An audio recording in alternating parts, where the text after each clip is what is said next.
म्हणजे तुम्ही आज कुठल्याही मोहित्यांच्या दारात जावा, दादा झोपलेत, अण्णा उठलेत, कुठले तर भैया आंघोळीला गेलेत, हे असं झालं. म्हणजे लोकांना तास तास 2-2 तास वेटिंग करायला लावणं, प्रत्येकाला प्रत्येकाची ऑफिस करून देणं, प्रत्येकाला नुसतं खेळवत ठेवणं, काम तर कुणाचं करायचं नाही. अध्यक्ष असताना 2015ची ग्रामपंचायतची अकलूज शहरची निवडणूक मी प्रभाग क्रमांक 3 म्हणून लढलो आणि तिथून पडलो. पण पडताना आमच्या कपाळावर शिक्का लागला होता की हे भारतीय जनता पार्टीचे जुने निष्ठावंत सच्चे सैनिक आहेत आणि हे मोहिते पाटलांना भी घालत नाहीत.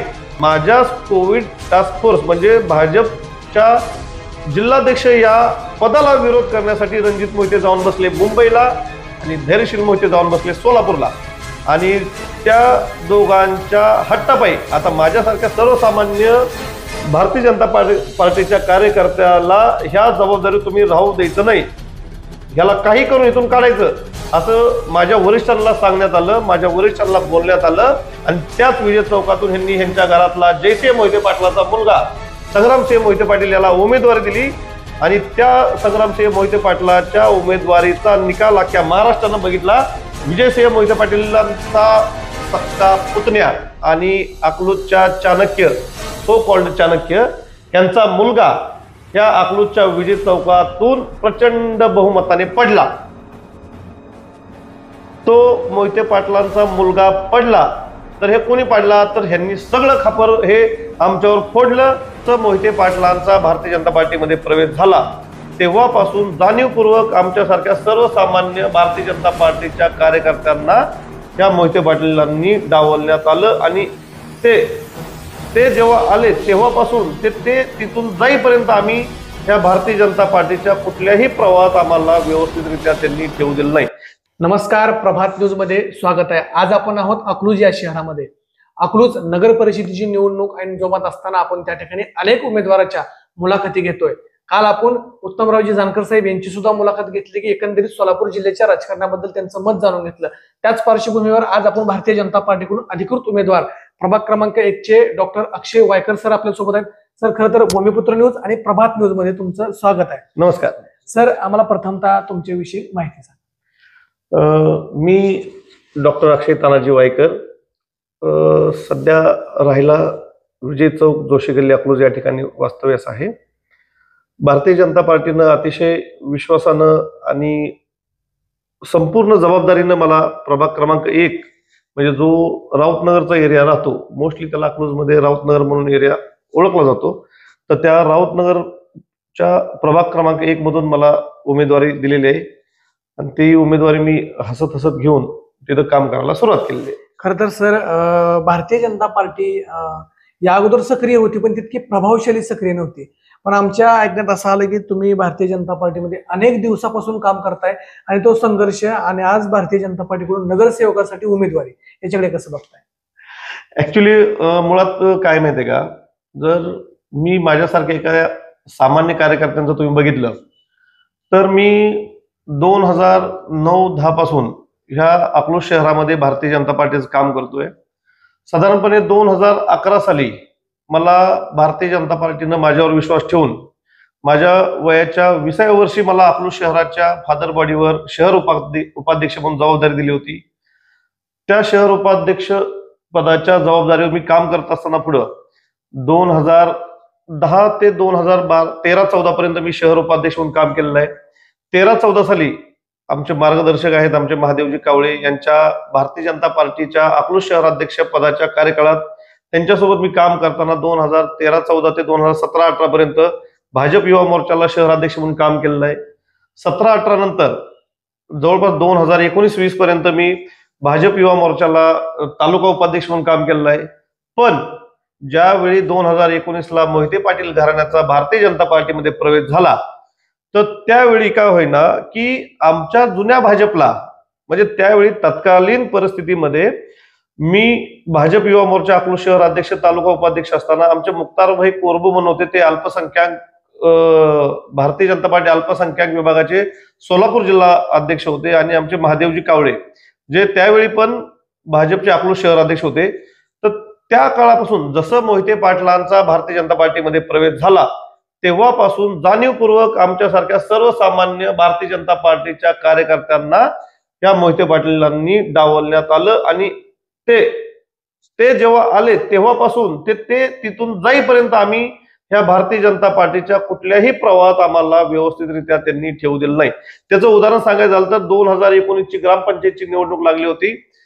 2019च्या ग्रामपंचायतच्या निवडणुकीच्या अगोदर त्यांचा भारतीय जनता पार्टीमध्ये प्रवेश झाला होता. आम्ही आमच्या वरिष्ठांना सांगितलं की 2019च्या ग्रामपंचायतच्या निवडणुकीमध्ये आपण जुनं भाजप नवीन भाजप असं दोन्ही मिळून लढू. बाबा आमच्यासारखा कार्यकर्ता जे सर्वसामान्य कार्यकर्ते आहेत, मी माझ्यासारखा कार्यकर्ता 2015ला भारतीय जनता पार्टी युवा मोर्चाचा अकलूज शहराध्यक्ष असताना 2015ची ग्रामपंचायतची अकलूज शहरची निवडणूक मी प्रभाग क्रमांक 3 म्हणून लढलो आणि तिथून पडलो.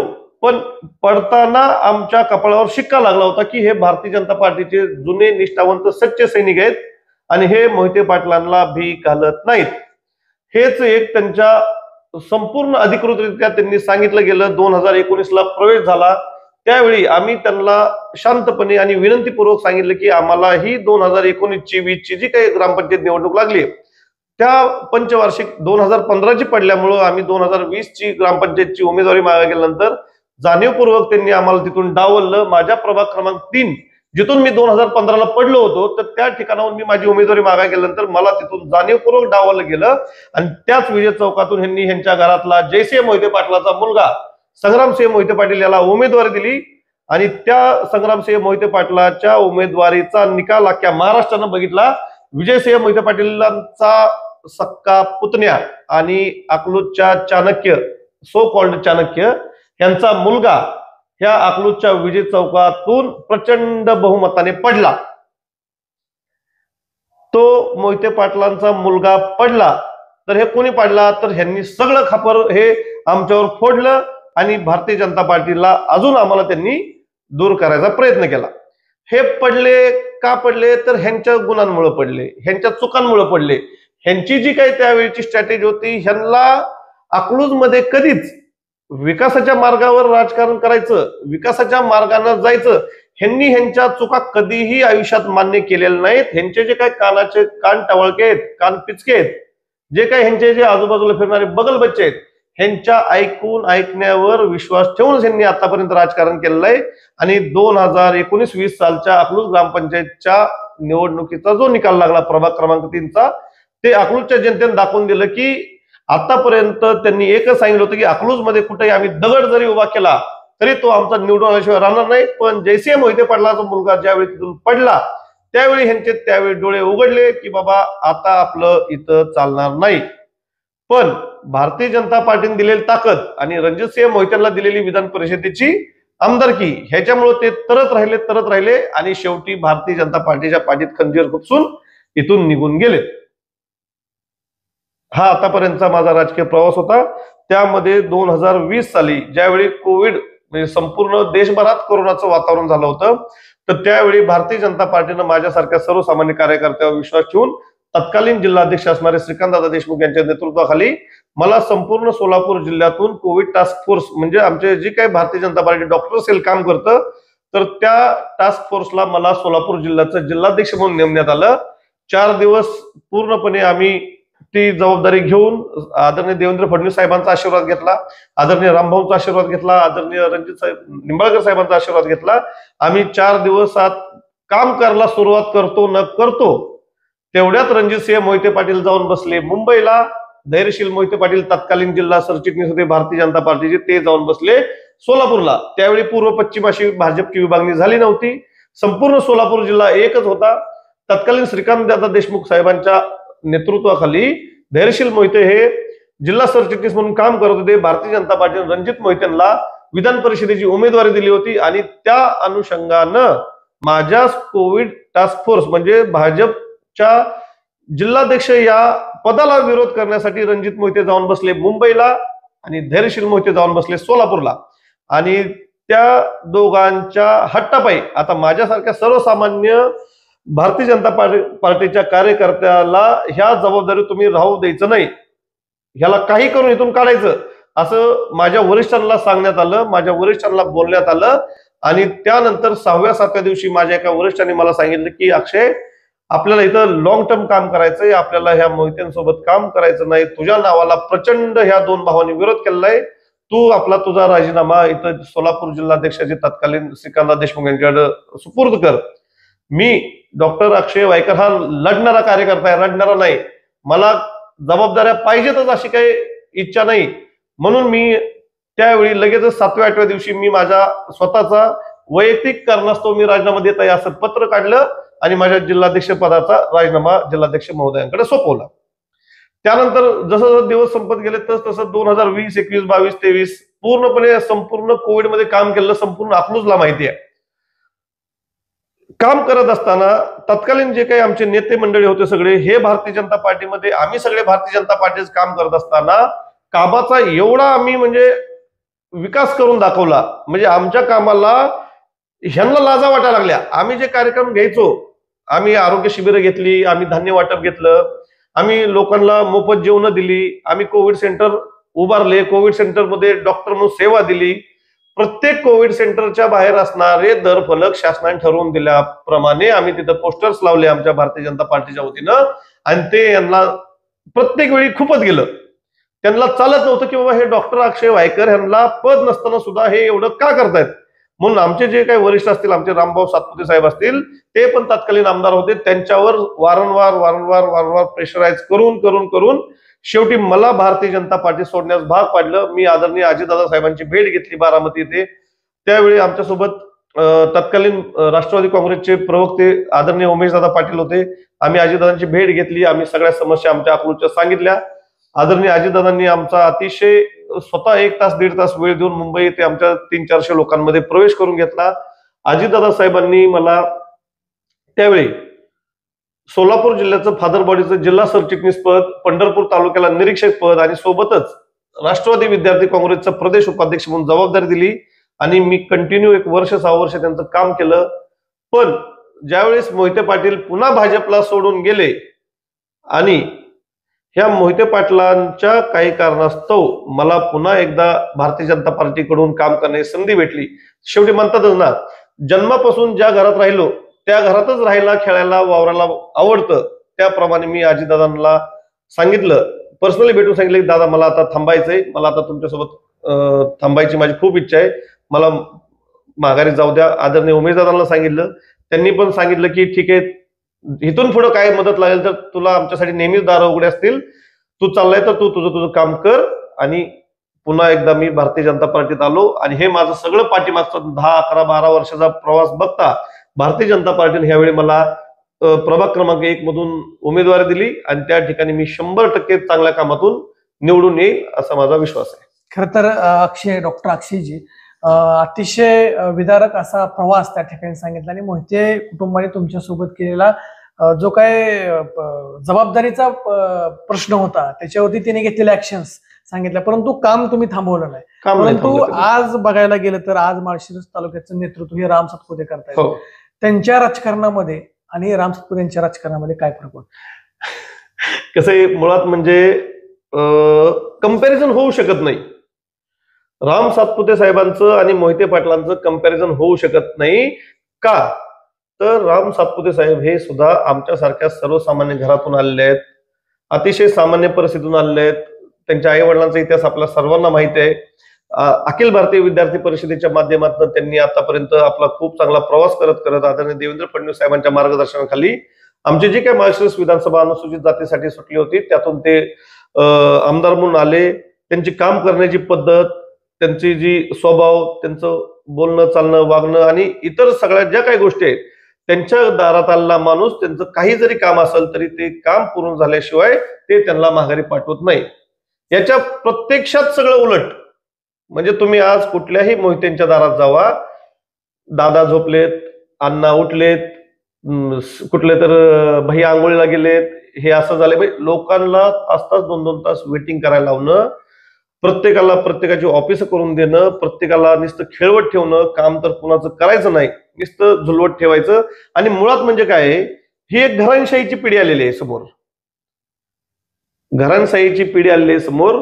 आमचा आजा हे होता, आमचा बाप हे होता, आमचा मुलगा हे आहे आणि आता ह्या मुलांची मुलं आता ह्या अकलूजच्या राजकारणात. म्हणजे गेली 4-5 पिढ्या झालं हे अकलूजवर राजकारण करतायत, अकलूजच्या सत्तेत आहेत. पण सध्या ते म्हणतात ना, सत्ता कधीच एका ठिकाणी राहत नाही, त्याप्रमाणे आता जे काही त्यांच्यावर दिवस आलेत हे त्यांच्या स्वतःच्या कामामुळे, स्वतःच्या कर्तृत्वामुळे आलेत. म्हणतात ना, ती कर्तृत्वान पिढी एका पिढीनंतर ती दुसऱ्या पिढीकडे कधीच हस्तांतर होत नाही.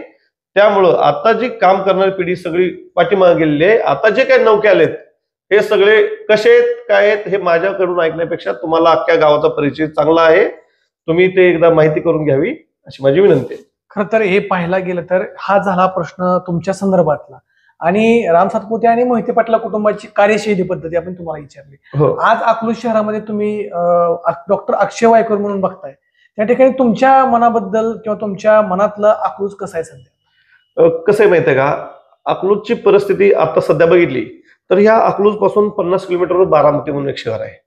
तर त्या बारामतीमध्ये तुम्ही जाऊन बघा, आज म्हणजे अतिशय चांगले रस्ते, चांगल्या गटारी, चांगले ड्रेनेज लाईन, अंडरग्राऊंड गटारी, प्लस तिथं जे काही सुख सुविधा भेटतात ते झालं बारामतीचं. तुम्ही टेंभुर्णीला जाऊन बघा, तुम्ही नातेपुतेला जाऊन बघा.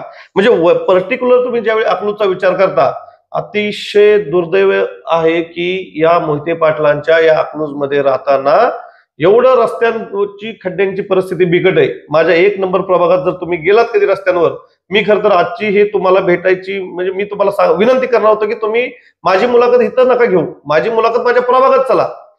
म्हणजे एका प्रभागावर म्हणजे ते म्हणतात ना, शीतावरून भाताची परीक्षा करता येते.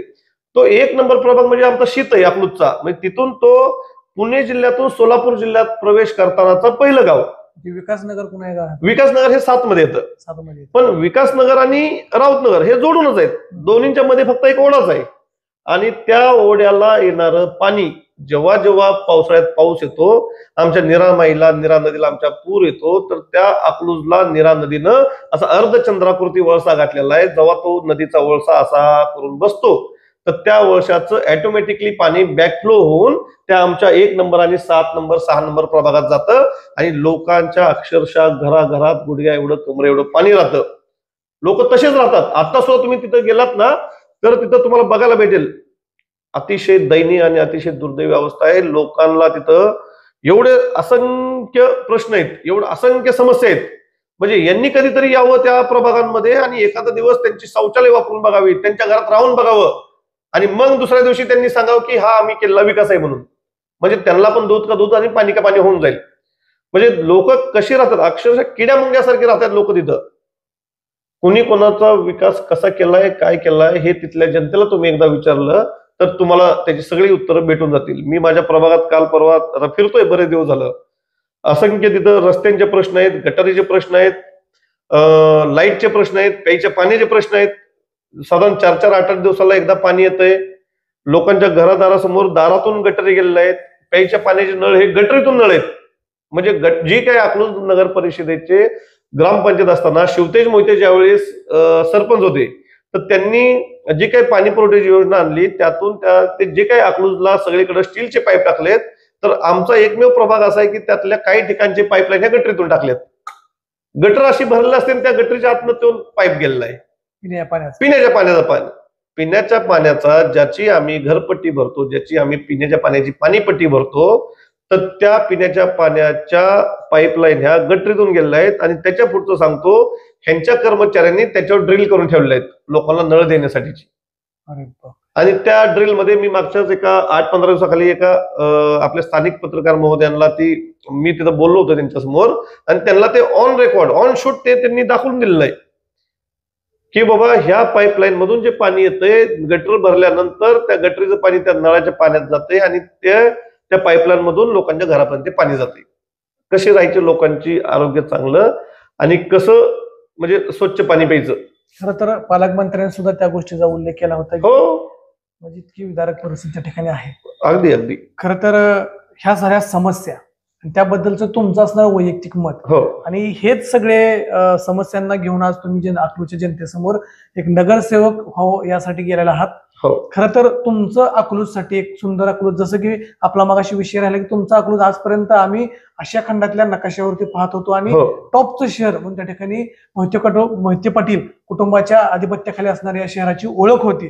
परंतु आज अकलूजचं चित्र तुम्ही आज वेगळंच सांगितलं. आणि हे असताना डॉक्टर अक्षय वायकर आणि तेही भारतीय जनता पार्टीकडून उभे आहेत.